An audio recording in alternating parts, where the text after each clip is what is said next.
Greetings, everyone, and welcome to our another interview which we have organized in the international community of Iranian academics, ICOIA. I have put the title of this presentation an Inspiring Change because this is a conversation that I'm having with an inspiring Baloch activist, and the topic of our conversations are gender equality and ethnic equity. My name is Negar Partow, and I'm the co-president of ICOIA. Today, I have the privilege of speaking with Sabah Baloch, a remarkable Balochi female activist who has been working tirelessly towards gender equality and ethnic equity. So she will tell us about her background.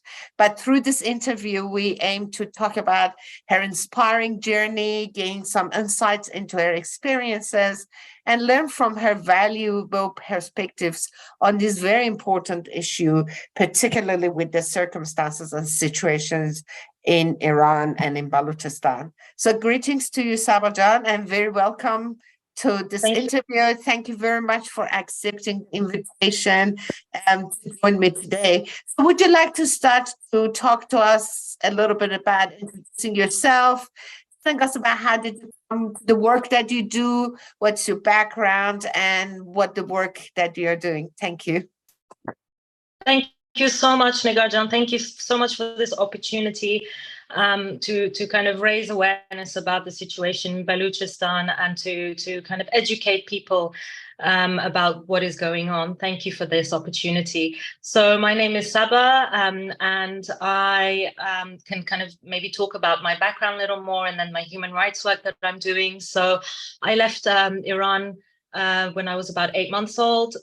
So this was not long after the revolution, and my parents had to basically flee, and they the closest country to where they were in the location of Baluchistan was Pakistan. So we were living as refugees there for about 4 years, and it was in fact the United Nations that helped us get out and seek asylum in the UK and from Pakistan, and that's where I was brought up. So for me, UK is home, and I lived brought up in London, so I'm a Londoner, and there I decided to follow the route of psychology. I was very much interested by the psychology, how human behavior, what influences it, why we behave the way we behave. And I think it was very much inspired by what I had seen and experienced through childhood, being a refugee, knowing about my background, and the impact that everything that I had seen and witnessed, what kind of impact that has on long-term well-being.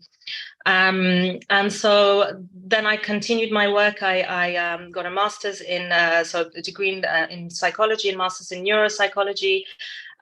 So I was very much interested in kind of the biological side of psychology. And after that, I then went into teaching. So teaching the A-level system. This is more kind of the kind of international community in the UK. This is for the ages between 16 and 18 years old. So I was teaching psychology then.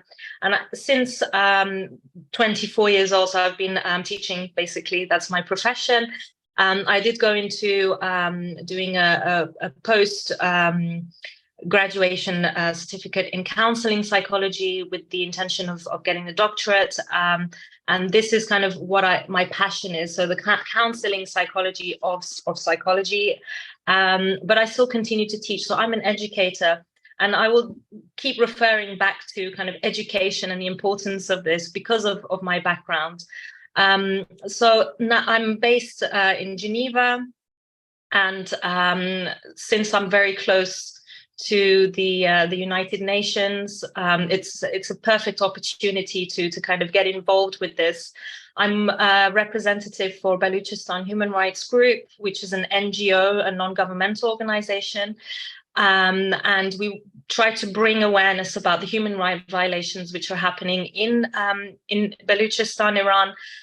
And I've been quite active attending Human Rights Council side events. I'm working quite closely with the fact-finding mission as well, trying to kind of help them collect the information, what they need basically to write their reports. So in that sense, I'm quite busy where I am. And what is great is I can use this human rights work that I'm doing in my teaching. So with any opportunity that I see, I like to use examples of what is happening in Iran, the revolution that is led by women, hand in hand, shoulder to shoulder with men. This change, it's so inspiring, I think, for the younger generation. They're fascinated by it. And I use this opportunity to raise awareness as much as possible, and also to talk about the poverty, for example, that is happening in Baluchistan, and the issues that creates for the population. So that's a bit about my background. And I hope that I can. Thank you. I hope I can answer. That's great.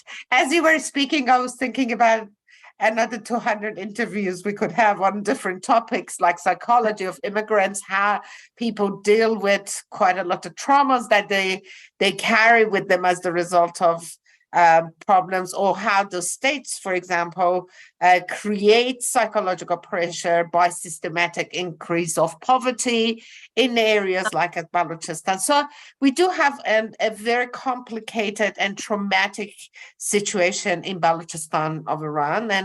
And I have been thinking about asking you a question, particularly about women, because we know that there is a multiple pressure on women, both in the terms of some of the traditions, as well as the state pressures, as well as different factors that we hopefully can explore. So I want to start our conversations by asking you a question about specific challenges that are faced by Baluchi women and minorities, particularly because of your work in human rights, in terms of gender equality, but also in terms of ethnic equity. And what initiative you have been involved in as the part of it to address these particular issues for women? Thank you for the question. So what happens is, obviously I'm not sure how much of viewers know about Iran and the situation. I mean, there are 7 languages and we can say ethnicities, or 6 ethnicities in particular that are existing as minorities within Iran. And what is quite interesting is if we look at the map, I'm sorry I don't have one here to kind of share with you, but in particular, if we focus on the Kurdish community and the Baloch community, the locations are very interesting in terms of where they are and how they're bordering different countries. And what happens is the regime is using this as an opportunity to create mass human rights violations in order to kind of control the population. And in, for example, Baluchistan, it's very interesting in where it is in location-wise. It's full of natural resources, and by oppressing the people, the whole population, it's a tactic that is used to kind of prevent them from demanding their human rights or basic human rights, as well as demanding what is rightfully theirs. So a share in the infrastructure and the natural resources, building an economy, an infrastructural kind of economical situation where the people are benefiting from what is actually there and naturally. This kind of oppression, and it starts from birth. So when we want to educate about what is happening, it's very important because, I mean, if we look at minorities, straight away we think about second-class citizens within Iran, because the kind of mainstream or the mainland Iran, the Farsi-speaking part of Iran, which is the majority, are considered as kind of the first-class citizens, and then the women come as second-class citizens. Then we can say that third-class citizens are the men from minorities, ethnic minorities, and minorities, LGBTQ plus as well, and then follows the women. So as a fourth class, we can say citizen, the women are kind of seen right at the bottom of this kind of hierarchy, if we want to look at it in that way. And by kind of creating that understanding and having an understanding also a bit about the history of Iran and these regions, we can then start to understand why is it that the women are the most oppressed in these regions in particular. what is behind it. So when we talk about the human rights violations that are happening in these regions, we try to focus on women because these are the most oppressed in these societies. So by raising awareness, educating, allowing people to understand the situation, I think is very important, because through education and understanding, we can build and compassion, and then this kind of understanding of, well, we need to change something. Change has to take place in order for this injustice to prevent this injustice, to stop this injustice.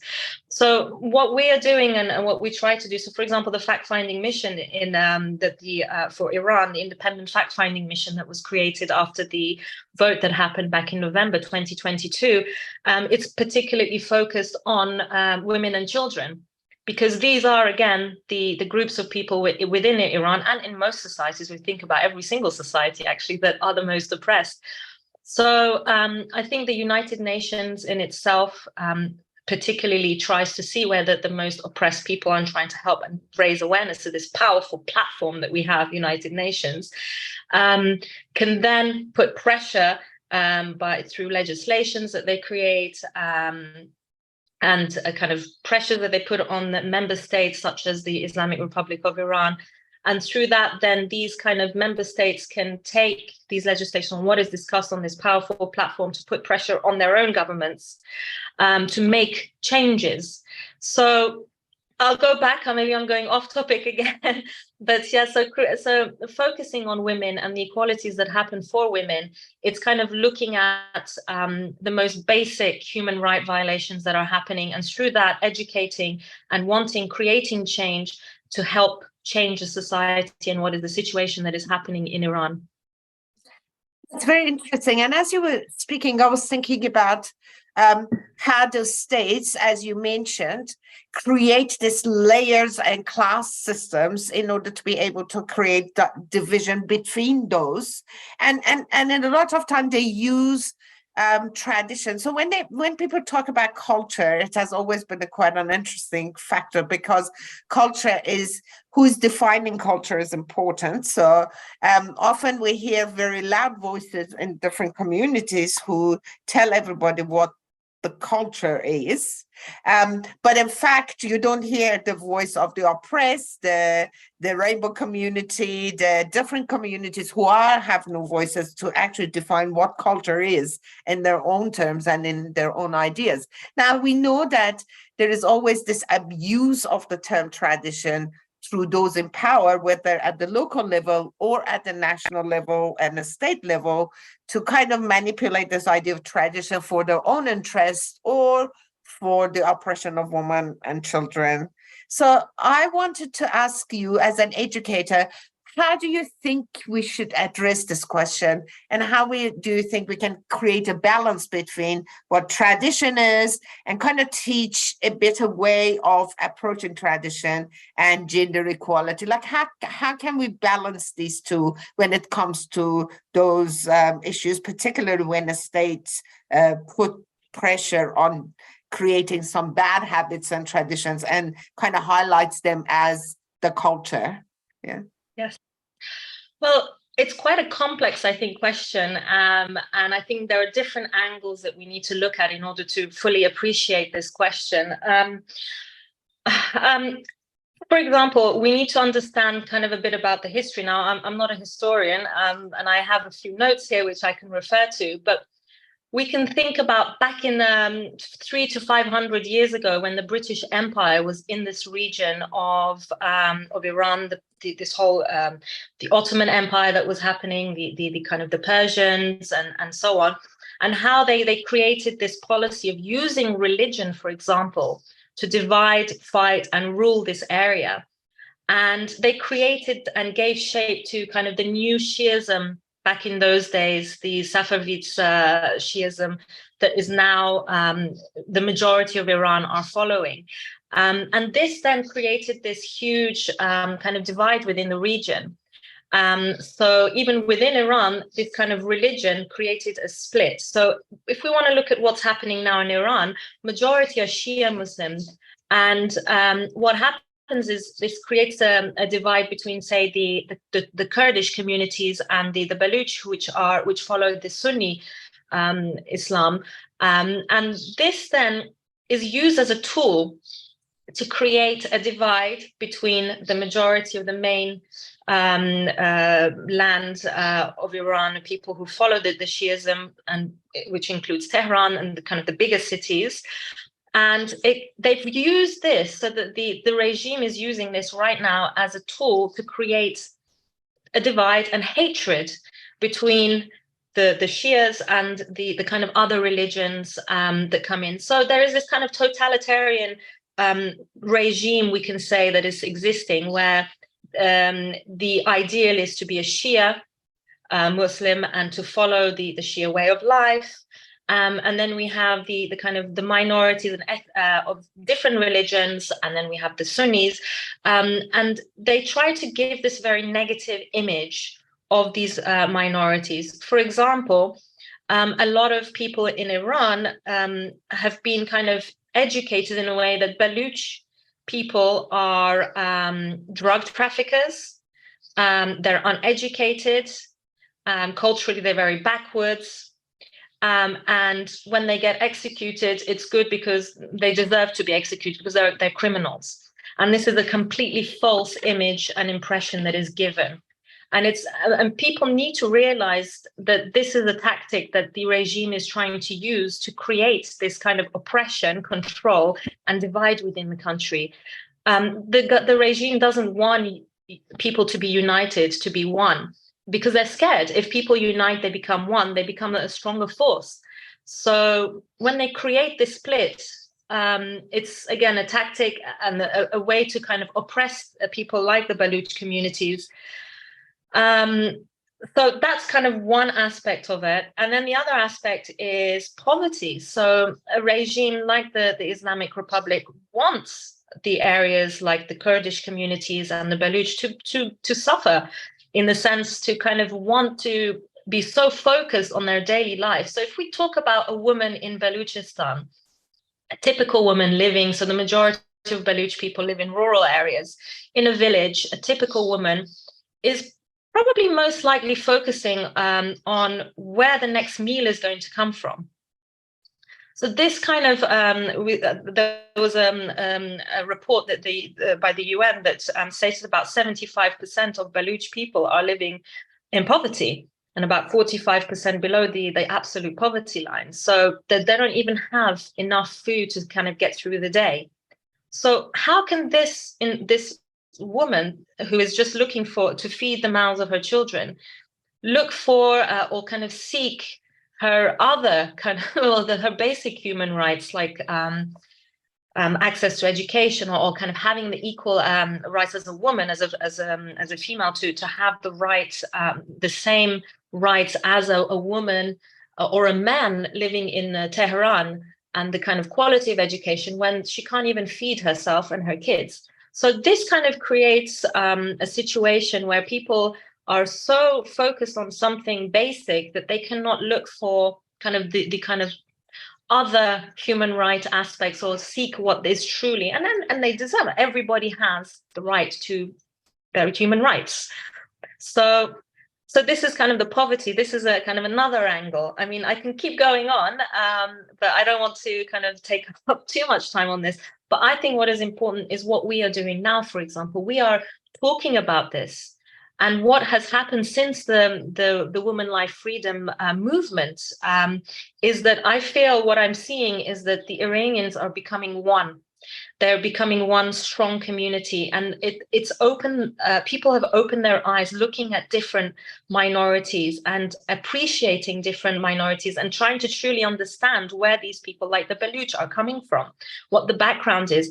And I think slowly it's creating a shift in the way that people are thinking, that actually maybe they're not all criminals, and that they are people that, like you and I, and that they also deserve basic human rights. So I think this is fantastic that we are talking about this, we're educating, people are becoming aware. And I think through this education, so I keep going back to education, we can create the shift that is so badly needed within this region. And maybe even a better, a more security, like a safety narrative for the Baloch, that by changes, the traditions are not going to completely eradicate, and there are ways to think about keeping the traditions as well as development. Now, we were talking about states, and states play a very important role. So you mentioned a couple of points, like how they create narratives that create division through religious narratives, such as the division between Shia and Sunnis, but also division sometimes that they create between different tribes in Baluchistan and even in Kurdistan, between different local leaders and local politicians, or even between different movements. So there's quite a lot of narratives.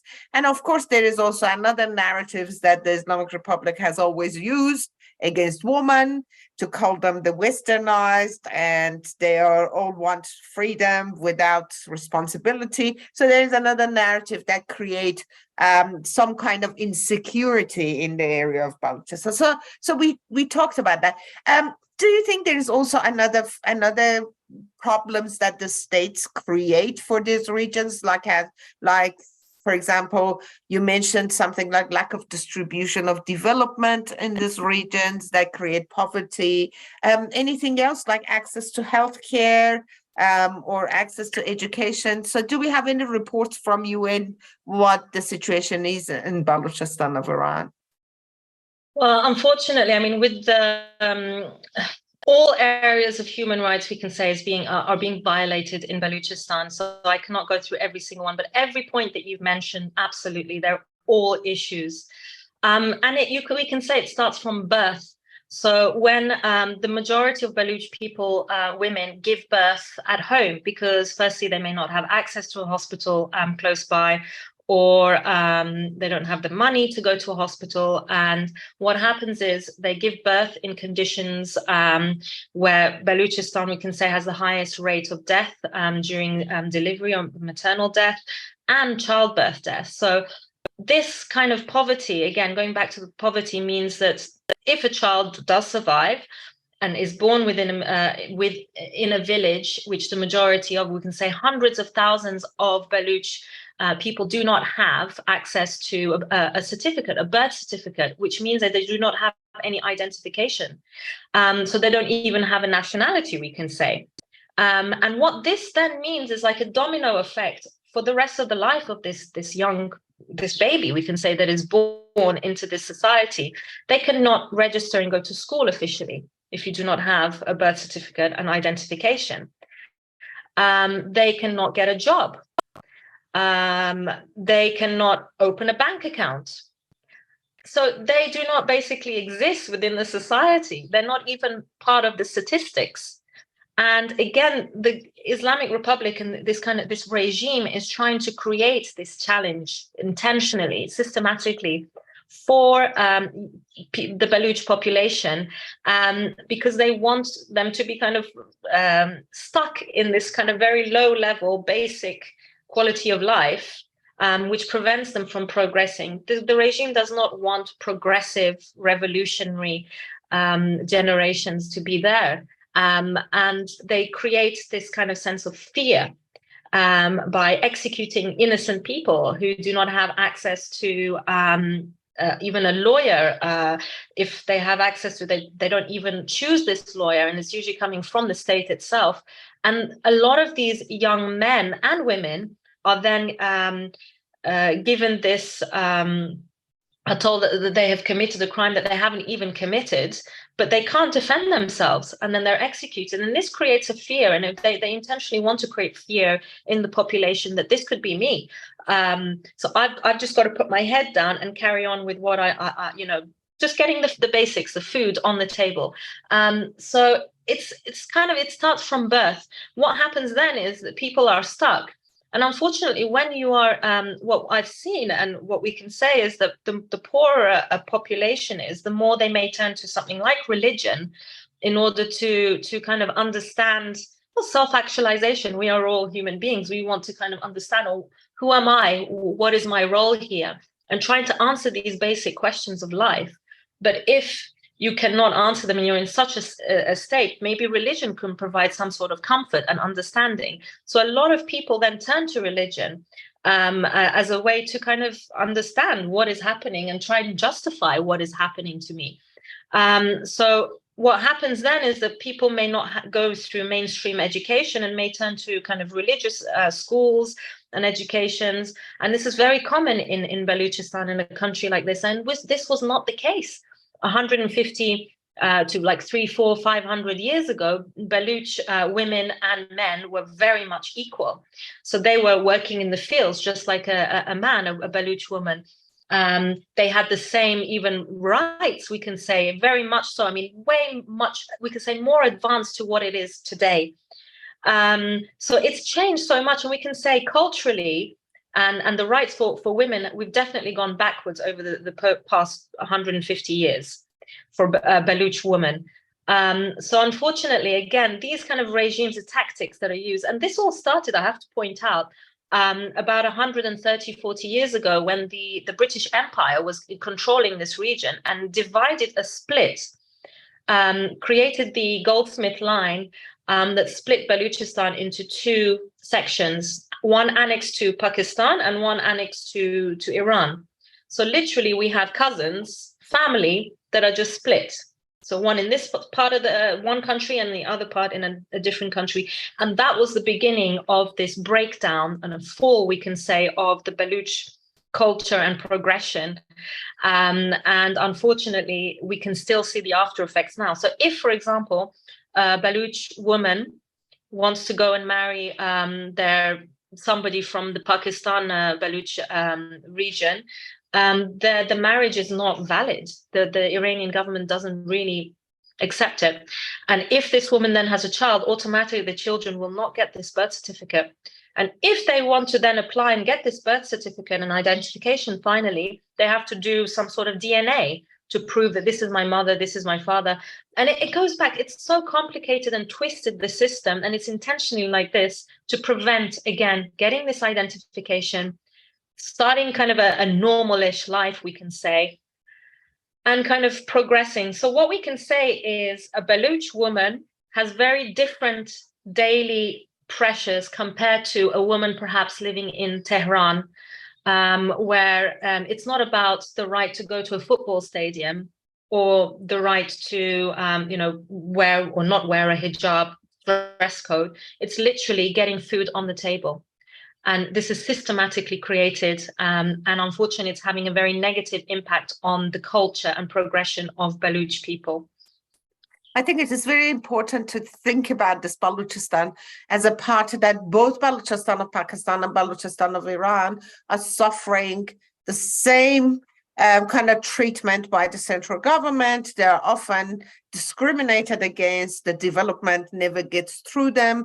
They are highly militarized as regions, and there is quite a significant emphasis on intelligence operations in both Baluchistan of Iran and Baluchistan of Pakistan. And there is hardly any attention paid to human security, the relationship between tribes and the relationship between different people from both sides of the borders. Definitely, as you mentioned, the very clear consequences of colonization, particularly in the case of Pakistan and the separation of India. So that's definitely for sure. But you mentioned also something about resilience, and the resilience of women who have to think about every day having the next meal at the table. And I think this is a very important issue to explore a little bit more. Now, we now have moved, you mentioned how we become one, and I think it's beautiful to see how we are uniting again, finding each other after what happened in 2022 and the death of Massey. But what I'm very fascinated is to know how we can collaborate, or how do you collaborate in your work, in the human rights work, with other organizations, civil society groups. I mean, we are privileged to work with you as well. But I want to know that how do you see the future of collaboration? Do you think that education, particularly in the context of education, do you think that these collaborations could resolve some of these problems and kind of loosen the grip of these states over these regions? And can we actually create more collaborative works to come out of these problems and find solutions for them? Absolutely, a very good question. I can say, I mean, from what I've seen myself, is the minorities or ethnic minorities are very much united when we go into to the UN, the United Nations. For example, our Kurdish friends, we're always working together. So if there is an event, we are kind of informing each other, please come, we need a Kurdish voice, or we need an Azeri voice. We need an Arab voice, for example.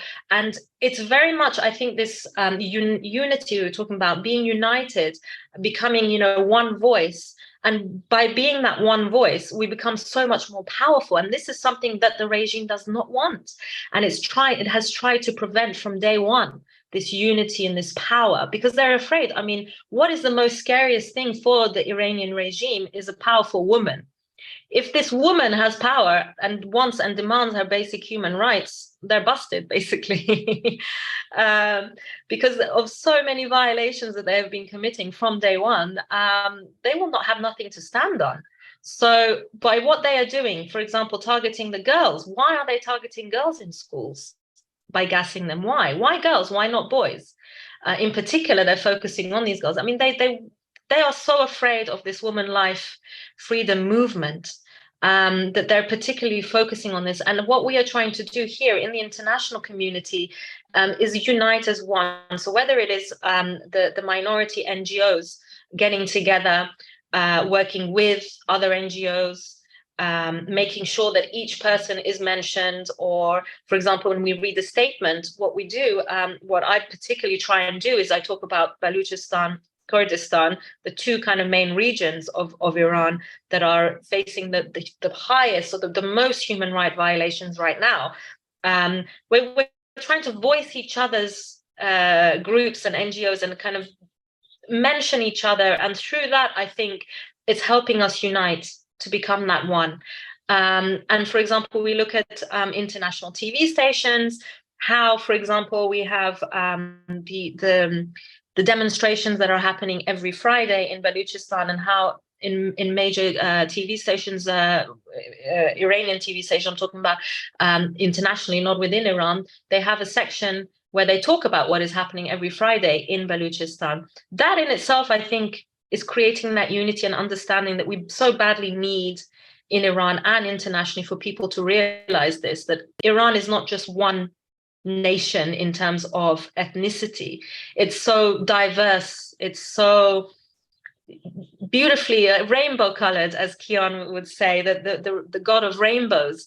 We have different faces and colors within Iran, and we need to appreciate that. And I think it can bring so much beauty and diversity and possibilities, this kind of different faces that we have and colors that we have within Iran, that, as I said, I think the regime has tried to prevent from day one, and is afraid of this unity. And I think we are going in the right direction. Changes are happening. So, for example, there are side events, and sometimes what they do is they kind of bring representatives from different nations. And what is happening now is that the Baloch people have a voice. And the Baloch people never really did have a very strong platform. And through this kind of collaboration, what we are doing in our NGO, raising awareness, more and more people are now being informed of what is happening in Baluchistan. And they're asking, can you be the voice of Iran, or can you come and represent what is happening in Baluchistan? And that in itself is a very positive, I think, step and change that is happening through this unity that we're talking about. So it looks positive. The future definitely looks positive. There are changes that are happening. It takes time. A revolution doesn't happen overnight, unfortunately.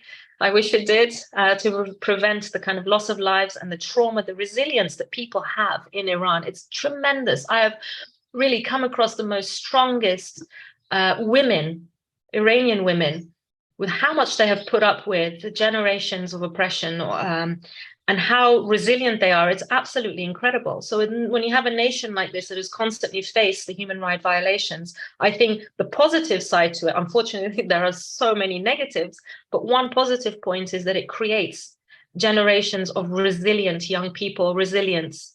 And this is such an important, I think, aspect as a human to have. We shouldn't be in the situation, but that is something positive I think we can take from that. As I'm listening to you, I'm also thinking, and the Iranian woman who raised girls like you. So this is a part of resilience, and I think the achievements of generations of Iranian women who fought for equality and cared about each other. It was not only through just education, but it's about education with caring, keeping the narratives of those who are oppressed alive, keeping the memories alive, and keep on the momentum of change. So I think I'm like you. I am very positive about the future, and I think something very good. And this is the right direction that we're going through. So that is absolutely fine. So I wanted to ask you one more question about social media and the role that social media and platforms have in helping NGOs like yours in raising the voice of Baluchi women and Baluchis in general, but also voices of women across the borders to the world. So tell us a little bit about your social media platforms and how you use them. And do you think that they have a fundamental impact on changing cultural behaviors and state behaviors? Absolutely. What an important question. I think this whole revolution, and the reason why it's so different to the different movements that have happened in the past within Iran, is this powerful, incredible, wonderful tool that we have, social media, this platform. So anyone with a smartphone now is a journalist, potentially. They can record something and put it on social media, this incredible platform globally. I mean, we can talk about globalization. We are becoming one global nation. And it's via, I think, the very important tool here of social media that we are becoming closer. So you just pick up your phone. I mean, nowadays, I think the majority of young people, what they do, and I think the majority of people globally, is they go on social media, so Instagram, for example, to try and find out what is happening. So a lot of Iranians I've been speaking to, they say the first thing they do is they go, for example, on Instagram to find out, well, what is happening, what has happened since I've been sleeping in Iran. Unfortunately, it's negative news, but it's so powerful. And I think what is happening is that we have been using this tool in such an effective way. And again, why is the Iranian government trying to stop the internet and prevent people from using social media? Because they're afraid, and it's something that they cannot control fully. They try and control it, but they can't. So even in Baluchistan, where the internet is so controlled, there are still ways where you can send out to the world globally what is happening in Baluchistan. And they cannot do this. So the state, the regime cannot control this anymore. And this is what it has created, I think, this incredible revolution that is happening. And thank goodness.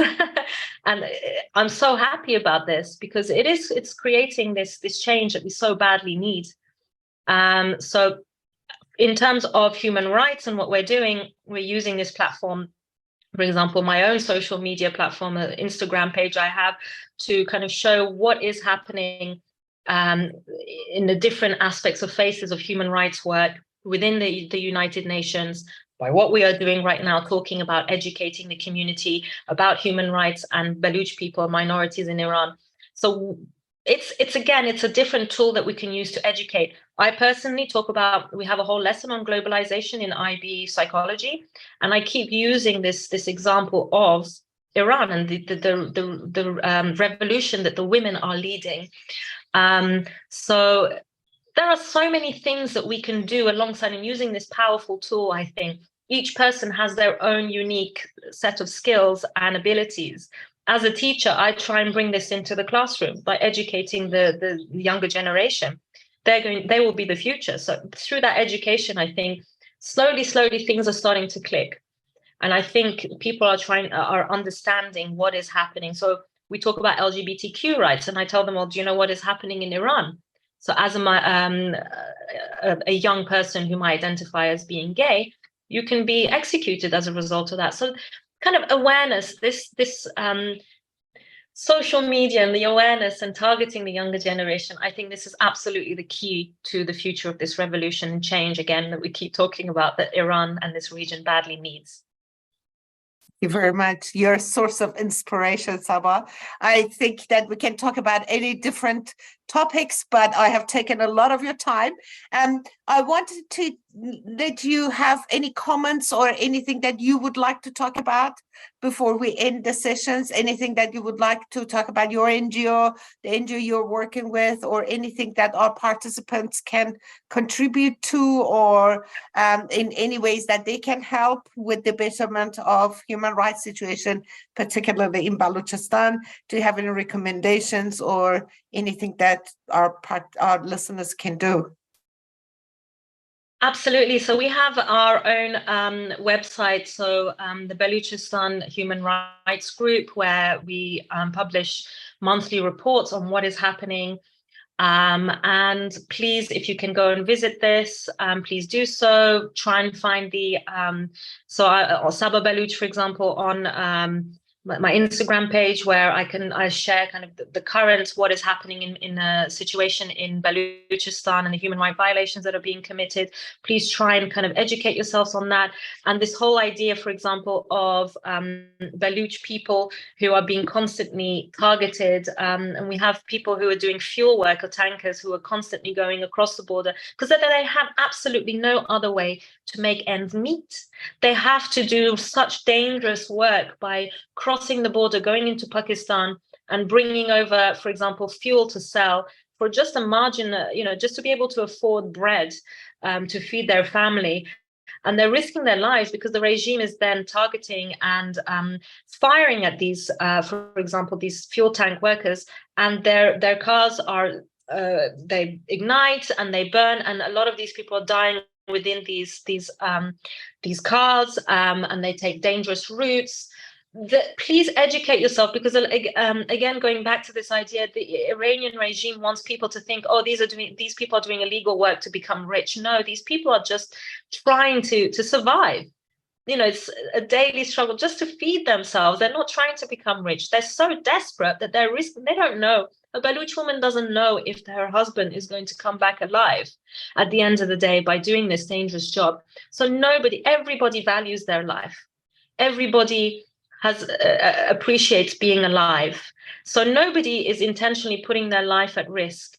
So please take that in mind when you hear something about Baluchistan or what is happening, and try and understand from a compassionate side that these people are so oppressed that they have no choice but to do certain jobs in order to make ends meet. And please continue listening to these kind of podcasts, trying to kind of educate. So education is key to creating this unity and understanding about this region, to then create this change. So thank you so much for this opportunity. It's fantastic that you've allowed the Baloch voice to be heard a little bit here. So thank you for that. And I hope that we can perhaps talk further in the future. I'd love to speak with you. Absolutely. I also very much hope that we can continue this conversation. I think this is very important that we are all aware of what's happening in Baluchistan, but also contribute to thinking about how we can make the situation better, how we can contribute to the betterment and to pressure the Iran's government in order to change their policies, and even to do some cultural change in better education and better access to understanding the realities on the ground. But I would like to express my absolute and sincere gratitude to you, Sabah, for sharing your experience and your thoughts with us today, and with our listeners. Your dedication to promoting gender equality is just amazing and a source of inspiration to us. Now, ICOIA remains committed to supporting individuals and initiatives that champions human rights, equity, and equality. We will put some information about your NGOs and your Instagram page under the YouTube channel when we develop these videos. But by amplifying diverse voices and engaging in meaningful conversation, we can all strive towards an inclusive and hopefully a better Iran, and hopefully a better region I'm really hopeful that this revolution of women's lives freedom will kind of expand and goes across the region. So thank you very much for joining us. And as an organization committed to promoting human rights and equality, ICOIA is honored to provide the platform to voices like yours, Sabah. I wish you all the best, and I very much look forward to speak with you again in a due time, and we have an update of the situation in Baluchistan. Thank you. Thank you so much.